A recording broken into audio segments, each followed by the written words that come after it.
A presença deles nos assusta. Mas nós estamos aqui para um processo que não seja dentro do processo das 6 eleições autárquicas. É uma coisa sufisamente conhecida. Nós até já deixamos essa participação contra o comportamento do Conselho-Geral da PRM. Hoje estamos a ver isso feito. Mas nós não estamos aqui também para um recurso assim extra. Estamos a trazer hoje aqui. É um recurso extraordinário. Requer a PGR a anular essas brincadeiras todas. A partir do acórdão 48 do CC, aquilo que proclamou os resultados das eleições das autarquias. Nós ficamos até esperando pelo que iria acontecer nas eleições em Gurua, em Macala, em Vilagem, assim como Maromeu. E como todos viram, aquilo foi escândalo. Então, nós estamos nessa batalha, se anule na base legal. Mas mais do que isso, eu vou deixar os nossos presidentes da Maputo e Milano deixem ficar as suas palavras, porque realmente houve no dia 11 e já agora no dia 10 também, de novembro, foi um escândalo para o país. Então, neste momento, eu deixo uma dança da costa. Mas muito antes de terminar, sim, são vários recursos, estão a surtir efeitos? Eles nunca vão apodrecer. Hoje, se estamos a cercar aqui, é porque estão a surtir efeitos. Se nós tivéssemos a surtir efeitos, essa banda que estamos a ver aqui, não estaria aqui. Então, a surgir. Temos certeza que um dia seremos solicitados e ficarão a saber o que está acontecendo na banda dos nossos aqui. Nada está bom. Não podes falar, não vou permitir. Eu sou cabeça de lista, o distrito da Maganja da Costa. Também vim fazer aqui uma denúncia. Também oferecer para o comandante. O comandante do distrito da Maganja da Costa mandou arrombar o armazém da Maganja da Costa e para retirar os boletins de voto. Submetemos a PGR local, até hoje o processo está estagnado. Isso aconteceu em Maganja da Costa. Como sabem, não temos informação a tempo e horas, nós tentamos veicular isso nos outros canais, mas até hoje o comandante que conhecia os articulados todos foi retirar o cadeado, permitiu o roubo. Aquilo foi um escândalo. 2 dias depois, os boletins de voto estavam no Domanengue. Aquilo não foi um processo eleitoral, estávamos à espera que o Tribunal Constitucional anulasse o processo, porque aquilo deixou de ser ilícito, era uma irregularidade que contribuiu diretamente no processo. Estávamos à espera, mas olha. E acredito que com este recurso tudo pode vir a ser... Oxalá, todos esperamos que dê certo, esperamos. Tá, muito obrigado pela vossa participação. E como vocês sabem, nós tínhamos dito que há um documento crucial que era para ser submetido à PGR, para que depois a PGR tomasse, digamos, a iniciativa de remeter o mesmo documento para o Conselho Constitucional. O que acontece é o seguinte: os acordos do Conselho Constitucional, eles são irrecorríveis, mas esta irrecorribilidade não é absoluta. Ela é, digamos assim, no sentido em que todos os atos que forem tomados pelo Conselho Constitucional no âmbito das suas competências, se o acórdão é produzido nessas circunstâncias, ele é recorrível. Mas se o Conselho Constitucional tomar uma decisão extravagante,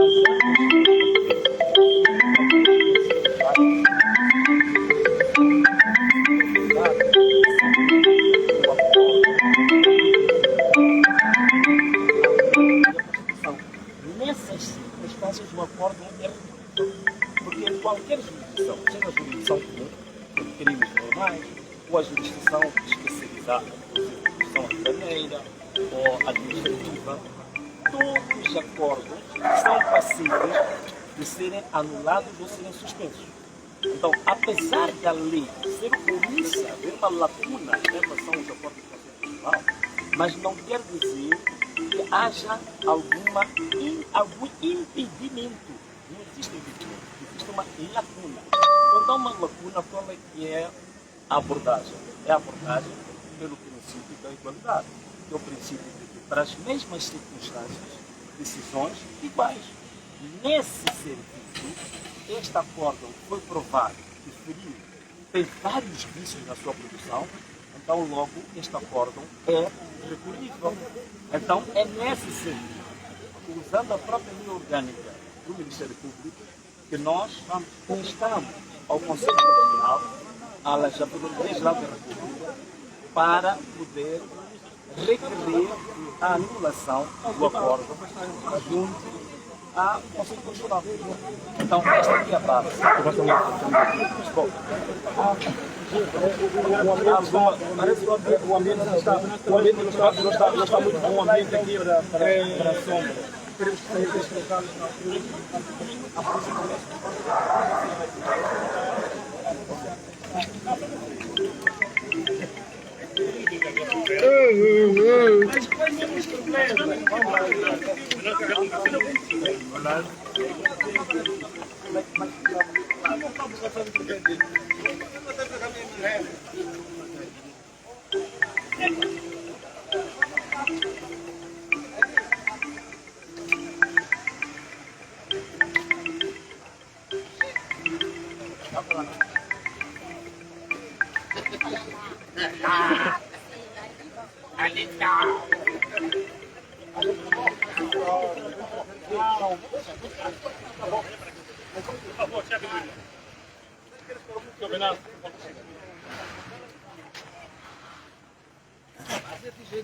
Já pensaram, você está a falar para a imprensa, sabendo que tem a ver com um cano apontado para ti. Este local, em termos de imagem, está favorável, companheiro. Mas não tem problema. O som está bom aí? É? Está bem. Teria que recomeçar. Não para assim virado para essas câmeras. Bom, Está do lado. bem, Está do lado. O que estava a dizer aqui é o seguinte. Nós estamos a submeter um recurso extraordinário que é justamente para a anulação do acordo de Conselho. A base da apresentação desse recurso extraordinário é simples. É que o Ministério Público ele tem duas possibilidades. O Ministério Público pode apresentar um recurso ou o Ministério Público pode apresentar um requerimento ao Conselho Constitucional para anulação ou suspensão do acordo, como acontece com qualquer decisão jurisdicional. Portanto, a decisão do Conselho Constitucional é uma decisão jurisdicional, como é também as decisões que são tomadas, por exemplo, na jurisdição comum, né? Nos crimes normais, ou na jurisdição especializada, como, por exemplo, a jurisdição administrativa. Todas as decisões jurisdicionais, elas são passíveis de serem anuladas ou de serem suspensas. Não existe nenhuma norma que diga que o acordo do Conselho Constitucional possa ser suspenso ou anulado, não porque haja algum impedimento desse aspecto, mas porque existe uma lacuna na lei. Mas, quando há uma lacuna na lei, o que nós fazemos? De forma subsidiária, nós recorremos aos princípios constitucionais, ao princípio constitucional da igualdade. Portanto, para a mesma circunstância, aplica-se a mesma norma ou então o mesmo princípio. Significa que as decisões jurisdicionais, de uma forma geral, elas todas são passíveis de anulação ou de suspensão. E para anulação ou suspensão, a Procuradoria-Geral da República tem competência para tal. Na lei orgânica do Ministério Público, o Ministério Público pode não ir por via do recurso, mas pode ir por via do requerimento. Uma coisa é recurso, outra coisa é requerer. Então, a Procuradoria pode requerer ao Conselho Constitucional que faça uma suspensão ou anulação da execução do acordo. Em que sentido? Todos os acordos ou todas as decisões judiciais que forem manifestamente injustas, elas podem ser suspensas, elas podem ser anuladas. Dando por provado que o acordo do Conselho Constitucional é manifestamente injusto, porque viola a lei, porque viola a Constituição, Então, existem todas as condições criadas para o conceito de irreprodutibilidade, que estava essa palavra, cair por terra. Por quê?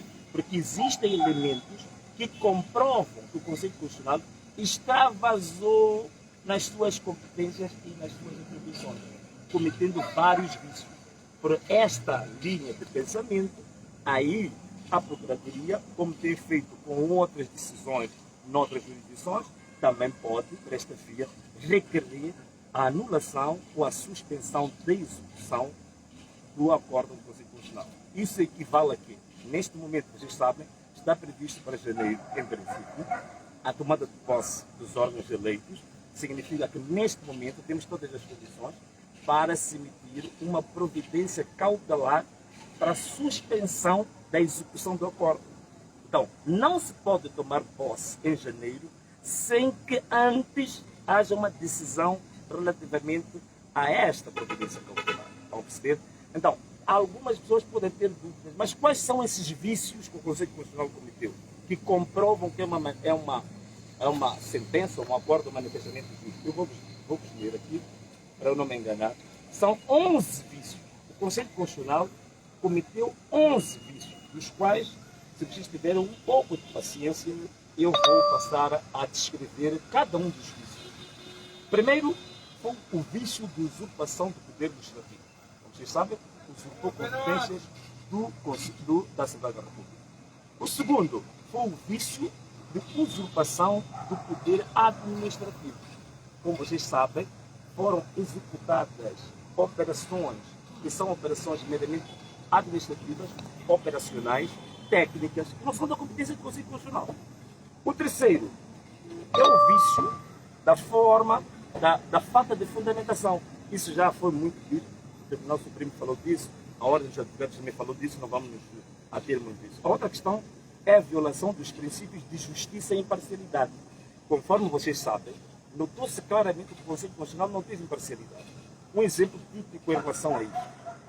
A sentença que foi proferida no Tribunal de Camavota, o Conselho Constitucional decretou que a Comissão Distrital de Eleições da Camavota não tinha legitimidade para apresentar aquele recurso.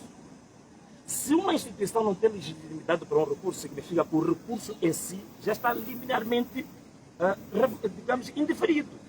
Mas mesmo depois de dizer que a Comissão Distrital de Eleições não tem legitimidade, mas conheceu o conteúdo da matéria, deu mérito e decidiu por essa via anular a decisão do tribunal. Portanto, aí é a vício do princípio de justiça e de imparcialidade. O outro, a violação do princípio da tutela dos direitos fundamentais. Portanto, foram violados vários direitos fundamentais. A violação do princípio da legalidade. Violação do princípio do sufrágio universal. Quer dizer, o Conselho Constitucional votou por cerca de 29 mil pessoas, por exemplo, na cidade de Maputo. Violação do princípio da soberania. A soberania do povo. Violação do princípio da separação e interdependência de poderes. Usurpou poderes que não são deles, são poderes legislativos. Violação do princípio da tutela jurisdicional efetiva. Violação do princípio da justiça. E para além disto, destes princípios, destes 11 vícios que eu indiquei, ainda existem dois que são muito importantes a referir. O Conselho Constitucional tomou decisões sobre matérias que não houve nenhum pedido expresso de nenhuma parte. Portanto, a partir do Conselho Constitucional só pode atuar onde houver algum incidente de constitucionalidade. Mas não houve nenhum incidente de constitucionalidade, o Conselho Constitucional atuou sobre as sentenças dos tribunais, significa que o próprio Conselho Constitucional entrou em matéria sem nenhuma base de inconstitucionalidade e também decidiu sobre o conflito de competências quando ninguém tinha levantado a questão de conflito de competências. Então, por esta via, não é? Por estes vícios todos aqui elencados, existe matéria suficiente para considerar o acordo do Conselho Constitucional um acordo, digamos assim, que enquadra-se nas sentenças manifestamente injustas. Por esta via, todo o poder tem o Ministério Público para requerer a anulação deste acordo ou a suspensão deste acordo, ou de forma cautelar, suspender a execução do acordo a partir de janeiro. Portanto, esta que era a matéria que nós queremos partilhar convosco. deu um documento que tem cerca de 40 e tal páginas. Nós vamos providenciar o documento, vamos pôr à disposição dos jornalistas e dos moçambicanos. Podem depois ver em detalhe todas as matérias que nós levantamos. E é interessante vocês perceberem que é o primeiro desafio sério em matéria de direito que é colocado aqui em Moçambique, onde o próprio Conselho Constitucional é colocado em causa. O próprio Conselho, os atos do Conselho Constitucional e o acórdão do Conselho Constitucional está neste momento a ser atacado juridicamente e de forma doutrinária, com base no direito, com base na lei. E isto é bom porque reforça, digamos assim, o edifício da justiça em Moçambique, reforça o debate democrático de Moçambique e reforça também a cidadania dos moçambicanos, porque nós achamos que a Renamo, para além do processo meramente eleitoral, está a contribuir de forma efetiva para o engrandecimento do nível cívico, do nível da nossa qualidade de justiça e também da defesa dos direitos fundamentais dos moçambicanos. Portanto, muito obrigado. A ideia de recorrer ao nível internacional prevalece? A ideia de recorrer é fazer uma pergunta que era uma pergunta estratégica, não é? Uma pergunta estratégica. Nós já temos todas as instituições internacionais ligadas à justiça, já arrolamos todos os protocolos que Moçambique é signatário, os outros que não é signatário, mas que é possível nós recorrer, mas nós vamos a dar um pequeno compasso com uma razão simples. É que a nível dos princípios internacionais, você recorre a uma instituição de justiça internacional quando já esgotou todos os meios processuais domésticos. Então, este documento esgota, assim, toda a batalha e toda a nossa, digamos assim, cruzada jurídica interna, e a partir deste documento nós já temos, digamos assim, os requisitos bastantes para, a partir desta semana ou próxima semana, começarmos a submeter os recursos a nível internacional. Mas qual a base legal que usa para... A questão do contingente policial de fato é interessante, não é? Porque não faz sentido absolutamente nenhum. Conforme vocês veem, esta nossa vinda aqui à Procuradoria-Geral da República foi anunciada a todos os meios de comunicação social, foi anunciada em todas as nossas plataformas digitais, para um ato nada secreto, é um ato público, é um ato que visa usar aquilo que são os meios democráticos da justiça disponíveis. Portanto, não existe necessidade deste aparato. E veja só, a violação do direito à informação, a violação também dos direitos da própria imprensa. Quer dizer, vocês foram arrastados porque não podem fazer filmagem em frente do edifício da Procuradoria. Olha, a Procuradoria é a garantia, é a guardiã da legalidade. Significa que qualquer um de nós, quando estiver a sentir que os seus direitos estão a ser violados, a casa que vai lhe garantir socorro e abrigo no Estado é a Procuradoria.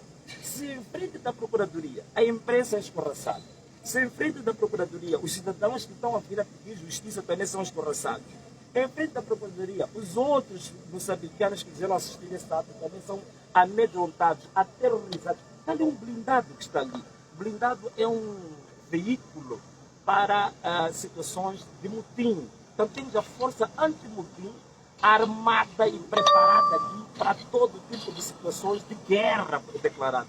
Portanto, isso significa de fato que só representa uma coisa muito simples. É que Moçambique, neste momento, podemos dizer que praticamente já não temos governo.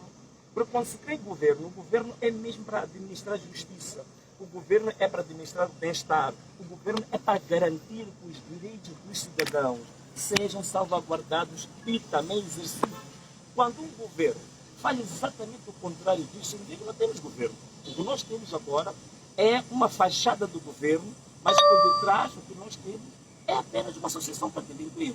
É exatamente isso que nós temos. Porque o governo foi assaltado neste momento por uma associação de delinquência que está dentro do governo e usa a força policial, como também foi usado em Marromeu, foi usado em Gurue. Vocês sabem todos os atropelos que houveram em relação aos direitos fundamentais numa eleição. Portanto, esta é a continuidade dessa violação sistemática de direitos que está sendo feita. Portanto, não faz sentido absolutamente nenhum essa força policial que está ali, tanto para a gente desarmada. A justificação da polícia foi uma não justificação. identificação. Portanto, nós quando paramos na estrada, estamos à procura de entender qual é que era o perigo efetivo que representava esta conferência de imprensa. Nós não tivemos nenhuma justificação em relação a esta matéria. Então, muito obrigado. Tá bem?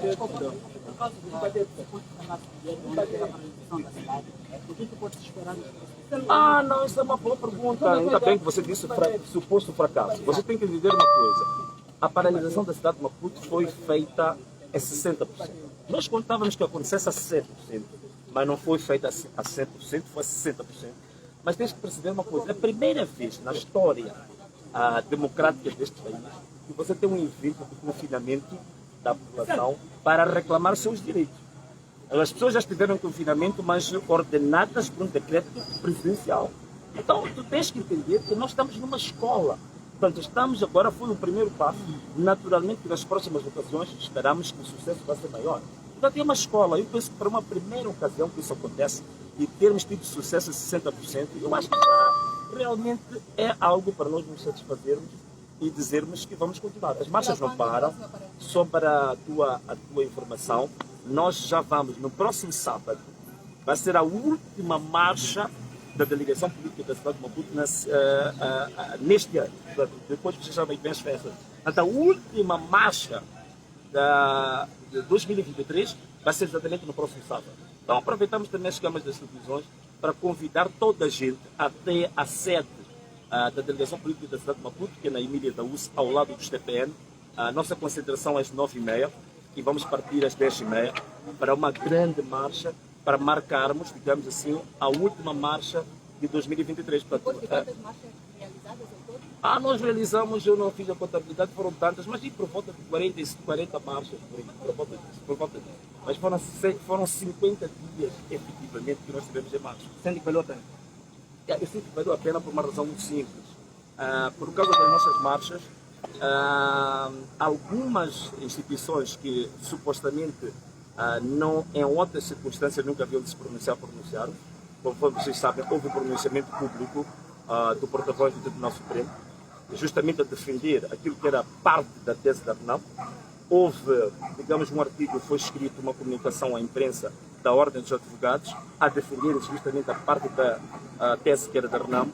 Houve cartas episcopais da Igreja Católica, da Igreja Anglicana, de muitos outros organismos,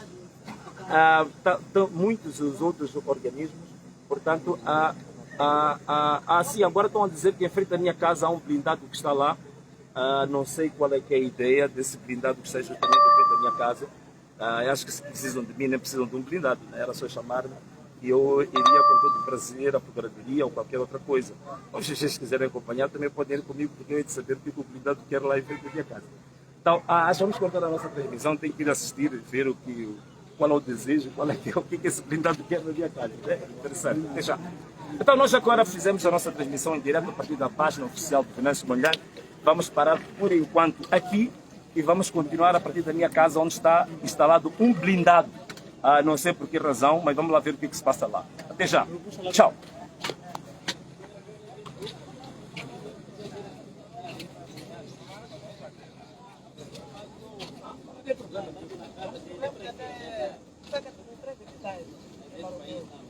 Vamos lá.